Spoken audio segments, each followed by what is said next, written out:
Hola, muy buen día a todos. Sean cordialmente bienvenidos a una cápsula más acerca de derecho. En esta oportunidad nos enfocaremos siempre en la rama del derecho penal, propiamente hablando sobre un tema que es de competencia a nivel nacional y de gran interés, sobre todo en estos tiempos tan complejos en los que la cantidad de delitos ha aumentado progresivamente, pues es importante empaparnos de esta temática para tener conocimiento y ser mejores asesores, mejores abogados, futuros abogados que puedan contribuir guiando el país de una manera óptima para su desarrollo. Comencemos entonces entrando en materia. Nuestra temática va a ir enfocada en las diferencias y semejanzas que existen entre el nuevo Código Penal vigente, que estamos hablando del decreto 130-2017, comparándolo con el proyecto del Código Penal. Bueno, para los que no lo saben, este proyecto de Código Penal establece una sistematización única en donde están abarcados todos los delitos y penas mediante un texto sencillo, fácil de aplicar, con normas generales que dan instrucciones claras a los jueces. Pues este proyecto de Código Penal fue socializado con profesionales del derecho, catedráticos universitarios, estudiantes y la juventud en general. A pesar que el país afrontaba una emergencia nacional debido al COVID-19, el Congreso Nacional logró continuar con nuevas jornadas de socialización y esta vez por videoconferencias e incluso realizó un congreso en el que más de 300 abogados penalistas se capacitaron y conocieron la nueva normativa penal. En estas nuevas jornadas de capacitación, el Congreso Nacional escuchó inquietudes y recibió propuestas de más de 500 jóvenes en 2 sesiones de videoconferencias. Y además escuchó a los estudiantes de las carreras de Derecho de todas las universidades del país para ver cuál era el aporte que ellos podían contribuir. A su vez, fue socializado pues, con profesionales y representantes de organizaciones protectoras de los derechos de los niños, niñas y mujeres en la nación. Como aspectos comunes entre el Código Penal vigente y el proyecto del Código Penal, vamos a encontrar que pues comparten ciertas características, porque un sistema penal debe poseer por lo menos las 6 garantías penales básicas que están en la definición de legislación punible. Estas garantías penales además tienen la función de hacer operativas las garantías procesales, asegurando de esta forma que el juicio sea realmente un ejercicio de conocimiento, con base a pruebas sobre hechos empíricamente verificables y que aseguren el carácter contradictorio y controlable de las decisiones judiciales. Dichas garantías han sido incorporadas también en tratados internacionales en materia de derechos humanos y en la Constitución hondureña, como base de este análisis general. Y bueno, nosotros ya estamos familiarizados con estos principios que vamos a seguir manteniendo en cada uno de los códigos porque cumplen satisfactoriamente con los preceptos legales. Por ejemplo, el principio de retributividad, en donde no hay pena sin delito, o el principio de legalidad, donde no hay delito sin ley, o el principio de necesidad, donde no hay ley sin necesidad. También el principio de lesividad, donde no hay necesidad sin daño.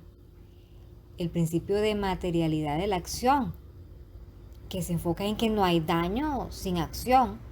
Y finalmente el principio de culpabilidad, donde no hay acción sin culpa. Por supuesto que cada uno de estos principios se deriva de otros que aseguran su correcta interpretación y aplicación y que deben ser objetivos. Y bueno, esto es parte general de lo que comparten como semejanzas ambos códigos. Como aspectos comunes entre el Código Penal vigente y el proyecto del Código Penal, vamos a encontrar que pues comparten ciertas características, porque un sistema penal debe poseer por lo menos las 6 garantías penales básicas que están en la definición de legislación punible. Estas garantías penales además tienen la función de hacer operativas las garantías procesales, asegurando de esta forma que el juicio sea realmente un ejercicio de conocimiento, con base a pruebas sobre hechos empíricamente verificables y que aseguren el carácter contradictorio y controlable de las decisiones judiciales.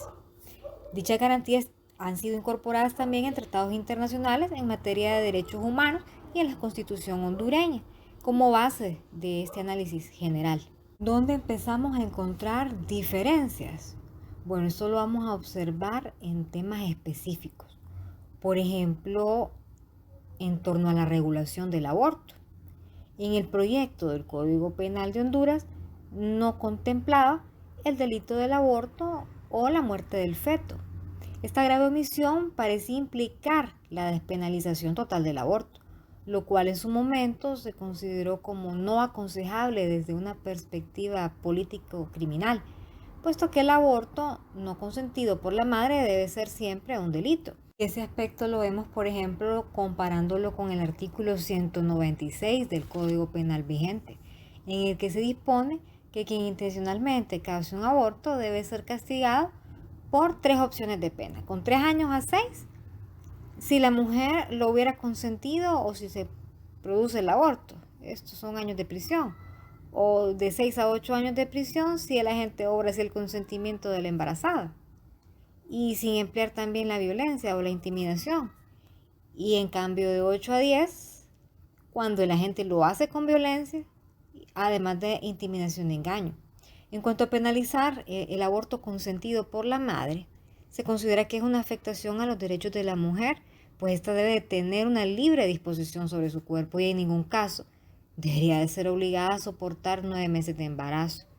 Eso pues prácticamente se deduce en el proyecto, que es un punto que también el Código Penal de 1983 contemplaba, en donde también se penalizaba el aborto consentido por la madre y no se contemplaba en ningún supuesto de reconocimiento explícito de causas de justificación, ni siquiera el aborto terapéutico, que prácticamente ha sido admitido en todas las legislaciones del mundo. En todo caso, parece una omisión desafortunada que el Código Penal vigente no haya incluido causas justificables del aborto que están establecidas universalmente en base a derechos sexuales y derechos reproductivos, como el aborto terapéutico, el aborto ético. Otra de las diferencias marcadas que podemos encontrar es en cuanto al delito de lavado de activos. Por ejemplo, las penas que se imponen en el Código Penal vigente son superiores a las que estaban previstas en el proyecto del Código Penal, que en el rango máximo contemplaban hasta 10 años de prisión. Sin embargo, en el artículo 439 del Código Penal vigente se contemplan también las figuras agravadas, para las que se aumentan las penas en un cuarto, por razón del delito procedente, que es cuando los bienes o activos provengan de tráfico de drogas, terrorismo, extorsión o delitos de explotación sexual. Para el caso de extorsión, pues también este delito se incluyó en la versión final porque no estaba contemplado en el proyecto del Código Penal. Y también hay una diferenciación entre ambos códigos, el vigente y el proyecto del Código Penal, que se observa en cuanto a la pena máxima del delito de lavado imprudente, que esta pues se aumentó en relación con la que estaba contemplada en el proyecto. Vemos también diferencias entre ambos códigos, tanto el vigente como el proyecto, en cuanto a delitos contra el orden público. Y es que afortunadamente las penas para este delito fueron modificadas drásticamente en relación con lo que establecía el proyecto del Código Penal de Honduras, donde se observaban penas de 1 o 2 años por actos que podían ser exclusivamente expresiones de pensamiento meramente ideológico divergente. Bueno, hasta ese momento hemos ido observando que se comparten similitudes en cuanto a aspectos generales de jurisprudencia y preceptos legales y que las variaciones o diferencias van existiendo prácticamente pues en temas de la punibilidad en cuanto al aumento o en algunos casos disminución de penas. Con base en ello, miremos otro ejemplo. Vámonos al caso del delito del secuestro, que está contemplado en el artículo 239 del Código Penal vigente, en donde la pena que se establece es de 8 a 10 años y la prohibición de residencia por el doble de la condena. Sin embargo, en el proyecto del Código Penal de Honduras este aspecto es diferente. Vemos una variación en los tiempos de la pena. Ahí nos encontramos que la pena del delito de secuestro aumentó prácticamente en el nuevo código vigente, porque anteriormente se contemplaba únicamente una cantidad de 5 a 10 años. Hasta el momento hemos logrado identificar algunas similitudes y algunas diferencias que existen entre el Código Penal vigente y el proyecto original. Y vemos que las variaciones, como lo mencioné anteriormente, son básicamente en su mayoría por temas de cambios en los tiempos de las penas, por decir algunos casos.